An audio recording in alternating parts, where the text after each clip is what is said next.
جب بھی تصور میں یہ بات آئے گی کہ اسباب معاش اللہ کے غیر کے ہاتھ میں ہیں، تو یقینی بات ہے کہ مسلمان کسی نہ کسی موقع پر اپنے دین کو چھوڑے گا اسباب معاش حاصل کرنے کے لیے۔ اس کی کھلی مثال ہے، کھلی مثال ہے۔ میں کیا کروں؟ مجھے تو کمانا ہے کہ نہیں، یہ ملازمت حرام ہے، میں کیا کروں؟ مجھے تو کمانا ہے، یہ تجارت حرام ہے، میں کیا کروں؟ مجھے تو کمانا ہے، میں کیا کروں؟ اگر معاش، اسباب معاش ان کے ہاتھ میں ہیں جو حرام کے مکلف نہیں ہیں، میری بات توجہ سننا، اگر اسباب معاش ان کے ہاتھ میں جو حرام کے مکلف نہیں ہیں تو ہم یہ سوچ کر حرام اختیار کریں گے کہ اسباب معاش انہی کے قبضے میں ہیں، ان سے ہی ملیں گے۔ جب معاملہ تنگ ہوا ابراہیم علیہ السلام پر، معاملہ تنگ ہوا ابراہیم علیہ السلام پر، اور اس نے طے کر لیا کہ انہیں کھانا نہیں ملے گا تو یہ جائیں گے کہاں؟ میرے پاس آئیں گے، میرے پاس آئیں گے، جائیں گے کہاں؟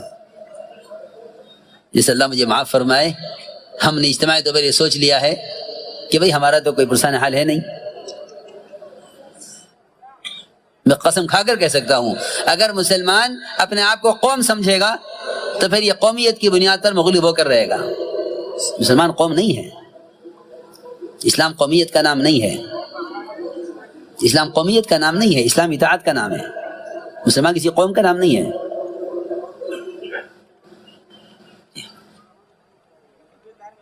تو جب یہ میں عرض کر رہا تھا کہ عام طور سے لوگ یہ سمجھتے ہیں کہ زمین غلہ دے رہی ہے، اس کا تشکر بھی کرو، اور بلکہ سمجھتے ہیں کہ یہ اللہ کی قدرت ہے۔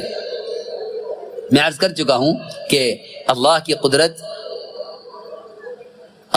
قدرت کے تعارف کے لیے بھی زمین سے غلے کا اگنا ناکافی ہے، اور یہ سمجھنا کہ یہ اللہ، اس میں اللہ کی قدرت ہے، یہ تو ممکن ہی نہیں ہے۔ قدرت اللہ کی ذات میں ہے، قدرت اللہ کی ذات میں ہے۔ کائنات کے کسی نقشے میں قدرت نہیں ہے، سب قدرت سے بنے ہوئے ہیں۔ بلکہ جب ابراہیم علیہ السلام کے لیے کھانا بند ہو گیا، صرف اس لیے تاکہ مجبور ہو کر ہمارے پاس آئیں، مجبور ہو کر ہمارے پاس آئیں۔ اللہ کی شان، اللہ نے یہ دکھلایا کہ ان کے ہاتھ میں تو وہ رزق ہے، ان کے ہاتھ میں تو وہ رزق ہے جو ہم زمین سے اپنی قدرت سے اگا چکے ہیں، ہم زمین سے اپنی قدرت سے اگا چکے ہیں۔ ہماری قدرت یہ نہیں، ہماری قدرت یہ نہیں کہ ہم زمین سے غلہ اگا رہے ہیں، ہم تمہیں اپنی قدرت سے کھانا دیتے ہیں جو بوری مٹی کی بھری ہوئی گھر کی مرمت کے لیے لا کر رکھی گئی تھی، اللہ نے اس پوری مٹی کی بوری کو آٹے میں تبدیل کر دیا۔ رزاق ہم ہیں، رزاق ہم ہیں۔ تو ہماری قدرت کی اہمیت سمجھو کہ ہم زمین سے غلہ دینے کے پابند ہیں۔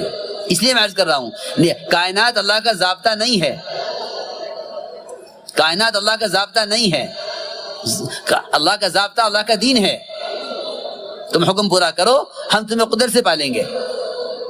کائنات ضابطہ نہیں ہے۔ جو لوگ کائنات کو ضابطہ سمجھ کے چلتے ہیں وہ دین کو چھوڑتے ہیں کہ کیا کریں، حالات یہ ہیں، کیا کریں، ان حالات میں ہم کیا کریں۔ کائنات ضابطہ ہی نہیں ہے۔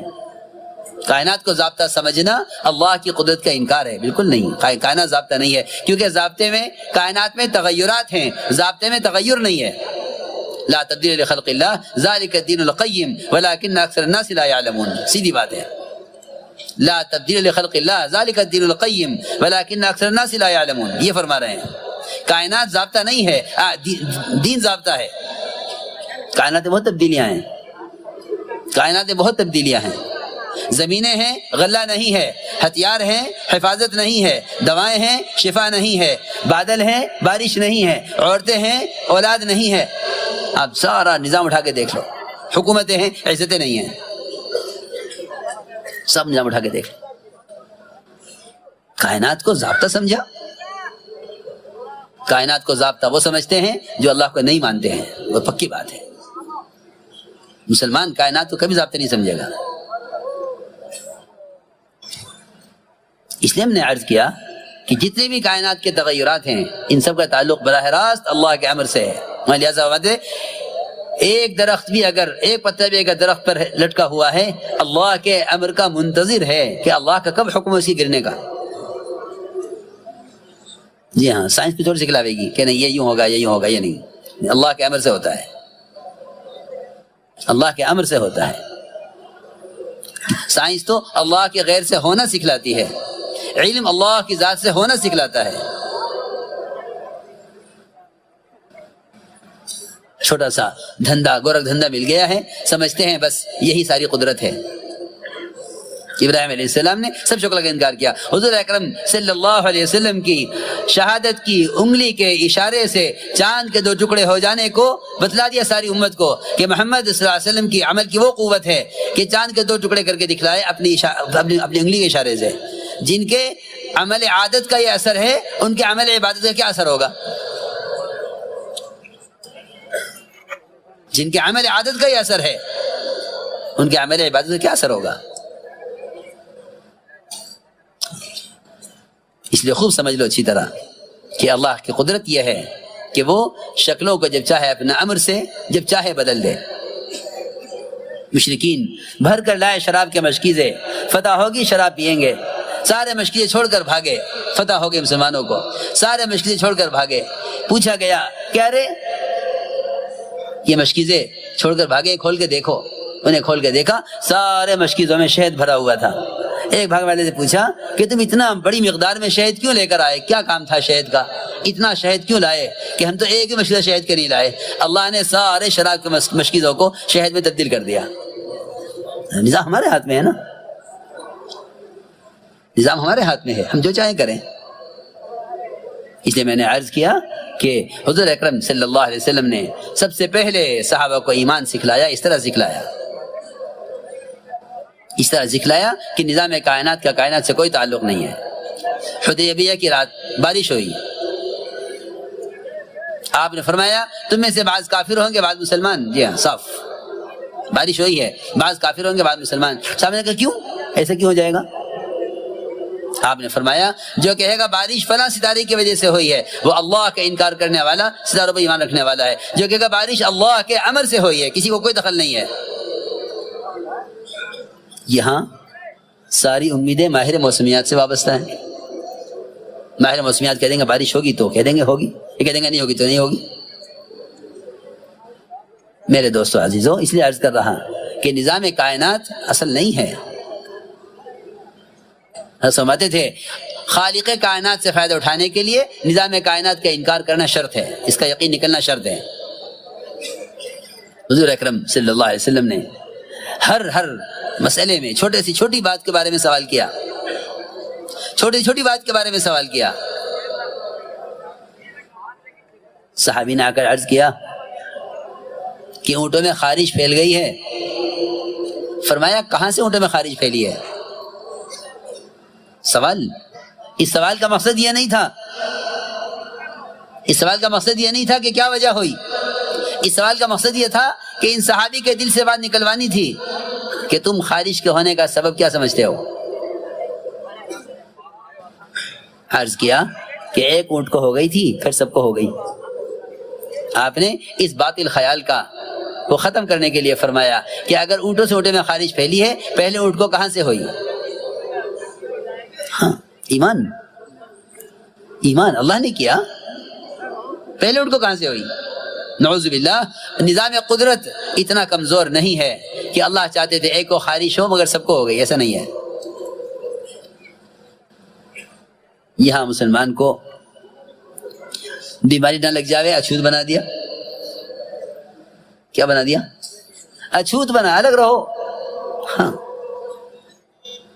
اللہ کے امر سے ہر چیز ہوتی ہے، اللہ کے امر سے ہر چیز ہوتی ہے. عبداللہ ابن عمر رضی اللہ تعالیٰ عنہ کوڑی کے ایسا مریض جس کے انگلیوں میں زخم ہوا کرتے تھے، اس کے ساتھ ایک برتن میں کھانا کھاتے تھے. لوگ کہتے کہ عبداللہ ابن عمر سے کہ یہ اس کے ہاتھ میں زخم ہے، آپ ساتھ کھانا کھا رہے ہیں. فرماتے تھے کہ اللہ کا امر اس کے لیے ہے، میرے لیے نہیں ہے، اور جس دن میرے لیے ہوگا، اللہ کا امر میرے لیے ہوگا، اس وقت اس کی ضرورت نہیں ہوگی، یہ ہو یا نہ ہو اللہ کا امر آئے گا۔